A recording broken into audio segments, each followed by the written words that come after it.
Hi hello everyone. নাও আজকের ভিডিওতে কিন্তু আমরা এখানে নিয়ে নিচ্ছি আমাদের বড় মিয়াকে আর ছোট মিয়াকে। দেখো এখানে বড় মিয়া মিন্স হচ্ছে একটা বড় ম্যাগনিফাইং গ্লাস আর ছোট মিয়া হচ্ছে ছোট একটা ম্যাগনিফাইং গ্লাস। দেখো এখানে আমরা নিচে কিছু কাগজকে হচ্ছে কুচি কুচি করে নিয়েছি যাতে আমরা বড়টা দিয়ে সবগুলোকে একসাথে হচ্ছে জ্বালিয়ে ফেলতে পারি। ঠিক আছে, দেখবো সেটা ঘটে কিনা। এবং ছোট যে গ্লাসটা নেওয়া হয়েছে এটা দিয়ে আমরা দেখবো যে ছোটটার থেকে বড়টা কত পাওয়ারফুল।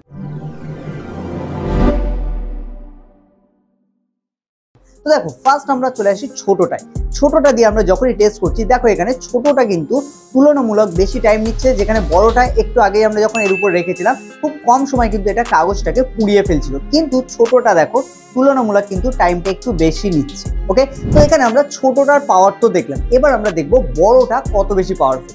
তো দেখো বড়টা নিয়ে আমরা হচ্ছে টেস্ট করছি। তো এখানে লক্ষ্য করো যে এটা কিন্তু হচ্ছে কাগজটাকে খুব তাড়াতাড়ি কিন্তু জ্বালানো শুরু করেছে, বাট আমার যেটা মনে হয় এটা কিন্তু হচ্ছে পোড়াতে পারবে না, কারণ এখানে জাস্ট হচ্ছে শুধু যে জায়গাটায় আমরা এখানে লাইটটা অ্যাকুমুলেট করছি শুধু সেই জায়গাটাই কিন্তু জাস্ট পুড়ে যাচ্ছে, কিন্তু এখানে পার্টিকুলার কিন্তু আগুন জ্বলছে না। ঠিক আছে, এখানে খেয়াল করো।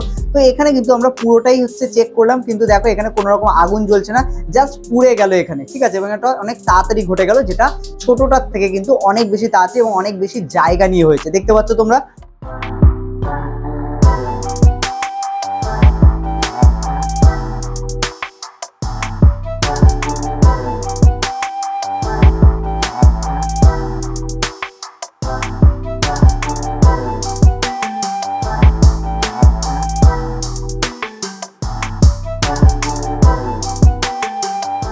তো দেখো একদম এন্ড অফ দ্য ভিডিওতে কিন্তু আমরা এটা বলতে পারি যে ছোটটার থেকে বড়টা হচ্ছে তুলনামূলক অনেক বেশি পাওয়ারফুল এবং অনেক বেশি জায়গাকে কিন্তু একসাথে হচ্ছে এটাকে দহন করতে পারে বা এটাকে পোড়াতে পারে। ঠিক আছে, কিন্তু যারা ভালো স্টুডেন্ট তাদের জন্য আমার একটাই সতর্কীকরণ যে এটা নিয়ে কোনো রকম মানুষ বা অন্য কোনো জীবের সাথে কিন্তু কোনো রকম এক্সপেরিমেন্ট করবে না, কারণ এটা আমরা বেসিক্যালি পুরোটাই কাগজ নিয়ে দেখেছি, যেটা পুরোপুরি হচ্ছে একটা জড় মিডিয়াম। কিন্তু অনেকেই আছে যারা নিজেদের মজার জন্য কিন্তু এটাকে নিয়ে হচ্ছে অন্য কোনো জীবজন্তু পশু পাখি তাদের ওপর এটা দূর থেকে হচ্ছে ধরে তার উপর কিন্তু হচ্ছে এটা টেস্ট করে, বাট এটা কিন্তু পুরোপুরি ইনহিউম্যান একটা প্র্যাকটিস। তো এটা কখনোই করবে না, কারণ প্রত্যেকটা জীবের যাদের প্রাণ আছে তাদের জন্য কিন্তু এটা হার্মফুল, বাট নিজেরা কোনো জড় মিডিয়াম নিয়ে এটাকে দেখতে পারো। ওকে, তো আজকের প্র্যাকটিক্যাল আমরা এখানেই শেষ করবো। দেখা হচ্ছে তোমাদের সাথে নতুন আরো হচ্ছে নতুন প্র্যাকটিক্যাল নিয়ে।